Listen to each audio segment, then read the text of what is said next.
बिस्मिल्लाहिर्रहमानिर्रहीम। अस्सलामुअलैकुम दोस्तों, मेरा नाम है ज़ुबैर यकूब और आप देख रहे हैं मोहिद इन्फो। हज़ूर नबी करीम सल्लल्लाहु अलैहि वसल्लम की 9 मुबारक तलवारों में से एक का नाम अल-बत्तार है।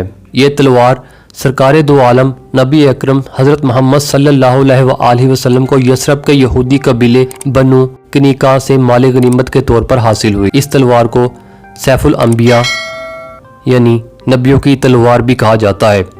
इस तलवार पर हज़रत दाऊद अलैहिस्सलाम, हज़रत सुलेमान अलैहिस्सलाम, हज़रत हारून अलैहिस्सलाम, हज़रत ईसा अलैहिस्सलाम, हज़रत ज़करिया अलैहिस्सलाम, हज़रत यहया अलैहिस्सलाम, हज़रत ईसा अलैहिस्सलाम और मोहम्मद सल्लल्लाहु अलैहि वसल्लम के अस्मा मुबारक कनंदा हैं।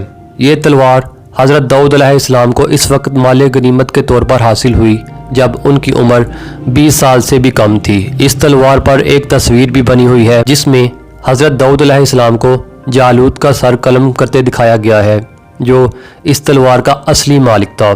तलवार पर एक ऐसा निशान भी बना हुआ है जो बतरा शहर के कदीमी अरब बशिंदे अल-बादियून अपनी मलकियती अशिया पर बनाया करते थे। बाज़ रवायात में ये बात भी मिलती है कि यही वो तलवार है जिससे हज़रत ईसा अलैहिस्सलाम इस दुनिया में वापस आने के बाद काने दज्जाल का खात्मा करेंगे और दुश्मनाने इस्लाम से जहाद करेंगे। तलवार की लंबाई 101 सेंटीमीटर है और आजकल ये तलवार तुर्की के मशहूर ज़माना अजायब घर तोपकापी इस्तांबुल में महफूज है। मैं उम्मीद करता हूँ कि ये इन्फॉर्मेशन आपको अच्छी लगी होगी। इन्फॉर्मेशन अच्छी लगे तो इसको ज़्यादा से ज़्यादा शेयर कीजिए। मैं मिलूँगा आपसे एक नई वीडियो में, तब तक के लिए आप अपना बहुत सा ख्याल रखिएगा। Thanks for watching this video. अल्लाह हाफिज़।